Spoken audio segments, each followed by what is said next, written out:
ನಮಸ್ತೆ ಫ್ರೆಂಡ್ಸ್, ಮನೋಲ್ಲಾಸ ಚಾನಲ್ಗೆ ಸ್ವಾಗತ. ಶ್ರಾವಣ ಮಾಸದ ಮೊದಲ ದಿನವಾದ ಆಗಸ್ಟ್ 13 ಗುರುವಾರ ದಿನ ಬಂದಿದೆ. ಶ್ರಾವಣ ಗುರುವಾರದಿಂದ ಸ್ಟಾರ್ಟ್ ಆಗ್ತಾ ಇದೆ. ಮನೆ ಅಂಗಳವನ್ನು ಸ್ವಚ್ಛ ಮಾಡಿ ಬಾಗಿಲಿಗೆ ಅರಿಶಿಣ ಕುಂಕುಮ ಇಟ್ಟು ರಂಗೋಲಿ ಬರೆದು ಮುಖ್ಯ ದ್ವಾರದ ಮೇಲೆ ಅರಿಶಿಣದಿಂದ ಸ್ವಸ್ತಿಕ್ ಚಿಹ್ನೆ ಬರೆದು ಮನೆಗೆ ಶ್ರೀ ಮಹಾಲಕ್ಷ್ಮಿ ಹಾಗೂ ಶ್ರೀ ಮಹಾವಿಷ್ಣು ದೇವರನ್ನು ಸ್ವಾಗತಿಸಬೇಕು. ಮನೆ ಮುಂದೆ ರಂಗೋಲಿ ಬರೆಯುವಾಗ ಅಕ್ಕಿ ಹಿಟ್ಟನ್ನು ಬಳಸಬೇಕು. ಶ್ರಾವಣದ ಮೊದಲ ದಿನವೇ ಮನೆಯ ಸ್ತ್ರೀಯರು ಕೈತುಂಬ ಗಾಜಿನ ಬಳೆ ಧರಿಸಿ ಹಣೆಗೆ ಸುಂದರವಾದ ಕುಂಕುಮವಾದ ಬೊಟ್ಟನ್ನು ಇಟ್ಟುಕೊಂಡು ತಲೆಗೆ ಹೂ ಮುಡಿದು ಸಾಕ್ಷಾತ್ ದೇವಿಯಂತೆ ಗೆಜ್ಜೆ ಶಬ್ದ ಮಾಡುತ್ತಾ ಓಡಾಡಿದರೆ ಮನೆಯಲ್ಲಿ ಐಶ್ವರ್ಯ ವೃದ್ಧಿಯಾಗುತ್ತದೆ. ಇದರಿಂದ ದೀರ್ಘ ಸುಮಂಗಲಿ ಯೋಗ ಪ್ರಾಪ್ತಿಯಾಗುತ್ತದೆ. ಈ ಮಾಸದಲ್ಲಿ ಪ್ರತಿದಿನ ದೀಪಾರಾಧನೆ ಮಾಡಿದರೆ ತುಂಬ ಒಳ್ಳೆಯದು. ದಿನವೂ ದೀಪ ಬೆಳಗಿಸಲು ಸಾಧ್ಯವಾಗದಿದ್ದರೆ ಶ್ರಾವಣ ಮಂಗಳವಾರ, ಶ್ರಾವಣ ಶನಿವಾರ ತಪ್ಪದೇ ಹಚ್ಚಿ ಪ್ರದಕ್ಷಿಣೆ ಮಾಡಿ. ಇದರಿಂದ ಮನೆಯ ಎಲ್ಲ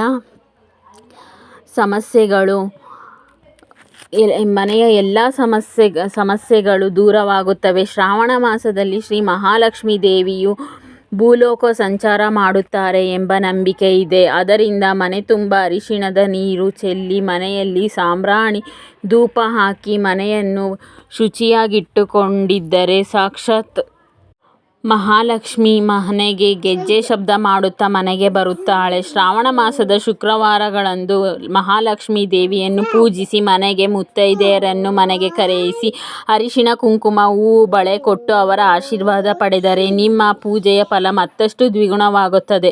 ಮುತ್ತೈದೆಯರಿಗೆ ತಾಂಬೂಲ ನೀಡಬೇಕಾದರೆ ₹1 ನಾಣ್ಯವನ್ನು ಇಟ್ಟು ತಪ್ಪದೇ ಕೊಡಿ.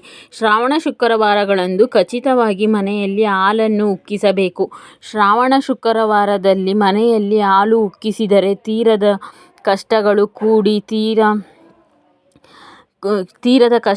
ಸಹ ತೀರಿ ಹೋಗುತ್ತವೆ. ವಿವಿಧ ಸೌಭಾಗ್ಯಗಳು ಪ್ರಾಪ್ತಿಯಾಗುತ್ತದೆ. ಆದ್ದರಿಂದ ಹಾಲನ್ನು ಉಕ್ಕಿಸಿ ಪರಮಾನ್ನವನ್ನು ನೈವೇದ್ಯವಾಗಿ ಮಹಾಲಕ್ಷ್ಮೀ ದೇವಿಗೆ ಅರ್ಪಿಸಿ ಗುಲಾಬಿ ಹೂಗಳಿಂದ ತಾವರೆ ಹೂಗಳಿಂದ ಪೂಜಿಸಿ. ಮನೆಯಲ್ಲಿ ಮಹಾಲಕ್ಷ್ಮೀ ದೇವಿ ವಿಗ್ರಹ, ಫೋಟೋ ಇಲ್ಲವೆಂದರೆ ಶ್ರಾವಣ ಮಾಸದಲ್ಲಿ ತಪ್ಪದೇ ಮನೆಗೆ ತನ್ನಿ. ಇದರಿಂದ ಕೋರಿಕೆಗಳು ಶ್ರೇಷ್ಠವಾಗಿ ನೆರವೇರುತ್ತವೆ. ಈ ಮಾಸದಲ್ಲಿ ಮನೆಯಲ್ಲಿ ಅದೃಷ್ಟ ಬೆಳ್ಳಿಯ ದೀಪದ ಜೊತೆಗೆ ಮಣ್ಣಿನ ದೀಪಗಳನ್ನು ಮರೆಯದೆ ಹಚ್ಚಿ. ಮಣ್ಣಿನ ದೀಪಗಳು ಪೂಜೆಯಲ್ಲಿ ಶ್ರೇಷ್ಠ ಫಲವನ್ನು ನೀಡುತ್ತದೆ. ಸಾಲದ ಸಮಸ್ಯೆಗಳಿದ್ದವರು 108 ಏಲಕ್ಕಿಗಳಿಂದ ಒಂದು ಮಾಲೆ ತಯಾರಿಸಿ ಮಹಾಲಕ್ಷ್ಮೀ ದೇವಿಗೆ ಫೋಟೋ ಅಥವಾ ವಿಗ್ರಹಕ್ಕೆ ಅರ್ಪಿಸಿ. ಇದರಿಂದ ಆಕಸ್ಮಿಕ ಧನಲಾಭದ ಯೋಗ ಕೂಡಿ ಬರುತ್ತದೆ. ನೀವು ಕೇಳಿಕೊಳ್ಳದೆ ಹಣಕಾಸಿನ ಕಷ್ಟಗಳು ತೀರುತ್ತವೆ. ಈ ಮಾಸದಲ್ಲಿ ಒಂದು ತಟ್ಟೆಯ ಮೇಲೆ ಅಕ್ಕಿಯನ್ನು ಹಾಕಿ ಅದರ ಮೇಲೆ ಕಾಮಾಕ್ಷಿ ದೀಪ ಬೆಳಗಿಸಿದರೆ ಮನೆಯಲ್ಲಿ ಸಿರಿ ಸಂಪತ್ತುಗಳು ಅಷ್ಟೈಶ್ವರ್ಯಗಳು ತುಂಬಿ ತುಳುಕುತ್ತದೆ. ಅನಾರೋಗ್ಯ ಸಮಸ್ಯೆಗಳು ಇದ್ದವರು ಶ್ರಾವಣ ಮಾಸದ ಸೋಮವಾರಗಳಂದು ಶಿವನ ದೇಗುಲಕ್ಕೆ ಹೋಗಿ ಶುದ್ಧ ಜಲದಿಂದ ಶಿವಲಿಂಗಕ್ಕೆ ಅಭಿಷೇಕ ಮಾಡಿ ಬನ್ನಿ.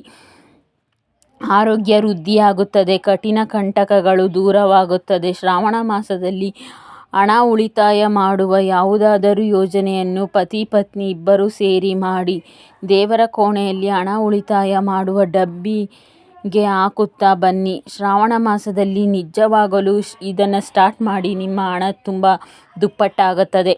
ಶ್ರಾವಣ ಮಾಸದಲ್ಲಿ ದೀಪಾರಾಧನೆ ಮಾಡುವಾಗ ಚಿಟಿಕೆ ಪಚ್ಚ ಕರ್ಪೂರದ ಪುಡಿಯನ್ನು ದೀಪಕ್ಕೆ ಹಾಕಿದರೆ ಮಹಾಲಕ್ಷ್ಮಿಯ ಆಕರ್ಷಣೆಯಾಗುತ್ತದೆ. ಶ್ರಾವಣ ಮಾಸದಲ್ಲಿ ಅಷ್ಟೂ ದಿನ ನೀರು ತುಂಬಿರುವ ಚಿಕ್ಕ ಚೊಂಬನ್ನು ದೇವರ ಕೋಣೆಯಲ್ಲಿ ಈಶಾನ್ಯ ದಿಕ್ಕಿನಲ್ಲಿ ಇಡಬೇಕು. ಈ ಶ್ರಾವಣ ಮಾಸ ನಾಳೆಯಿಂದ ಸ್ಟಾರ್ಟ್ ಆಗ್ತಾ ಇದೆ, ಗುರುವಾರದಿಂದ. ಈ ಕೆಲಸಗಳನ್ನು ತಪ್ಪದೇ ಮಾಡಿ ನೋಡಿ. ನಿಮ್ಮೆಲ್ಲರಿಗೂ ಒಳ್ಳೆಯದಾಗುತ್ತೆ. ಎಲ್ಲರಿಗೂ ಒಳ್ಳೆಯದಾಗಲಿ. ಶುಭ ದಿನ. ನಿಮಗೆ ನನ್ನ ಚಾನಲ್ ಇಷ್ಟವಾದಲ್ಲಿ ದಯವಿಟ್ಟು ಲೈಕ್ ಮಾಡಿ, ಸಬ್ಸ್ಕ್ರೈಬ್ ಮಾಡಿ, ಸಪೋರ್ಟ್ ಮಾಡಿ. ಇದೇ ಥರದ ವಿಡಿಯೋಗಳಿಗಾಗಿ ಧನ್ಯವಾದಗಳು. ಶುಭ ದಿನ. ಎಲ್ಲರಿಗೂ ಒಳ್ಳೆಯದಾಗಲಿ. ಶ್ರಾವಣ ಮಾಸ ಅಂದ್ರೇ ಕೇಳಬೇಕಾ? ಇದು ಹಬ್ಬಗಳ ದಿನ ಅಂತಲೇ ಹೇಳ್ಬೋದು. ಈ ಹಬ್ಬಗಳ ದಿನದಂದು ನಾನು ಹೇಳಿರ್ತಕ್ಕಂಥವೆಲ್ಲವನ್ನೂ ಸಹ ನೀವು ಪಾಲಿಸ್ಕೊಂಡು ಬನ್ನಿ. ಖಂಡಿತವಾಗಲೂ ನಿಮ್ಮ ಮನೆಯಲ್ಲಿ ಸಿರಿ ಸಂಪತ್ತು, ಸುಖ, ಸಂತೋಷ, ಆರೋಗ್ಯ ಎಲ್ಲವೂ ಸಹ ಉಳಿಯುತ್ತೆ ಅಂತಲೇ ಹೇಳ್ಬೋದು. ನನ್ನ ವಿಡಿಯೋಗಳು ನಿಮಗೆ ಇಷ್ಟವಾದರೆ ನನ್ನ ವಿಡಿಯೋಗಳಿಗೆ ಲೈಕ್ ಮಾಡಿ, ಸಬ್ಸ್ಕ್ರೈಬ್ ಮಾಡಿ, ಸಪೋರ್ಟ್ ಮಾಡಿ. ಇದೇ ಥರದ ಮುಂದಿನ ವಿಡಿಯೋಗಳಿಗಾಗಿ ನನ್ನ ಚಾನಲನ್ನು ನೋಡ್ತಾ ಇರಿ. ಧನ್ಯವಾದಗಳು. ಶುಭ ದಿನ.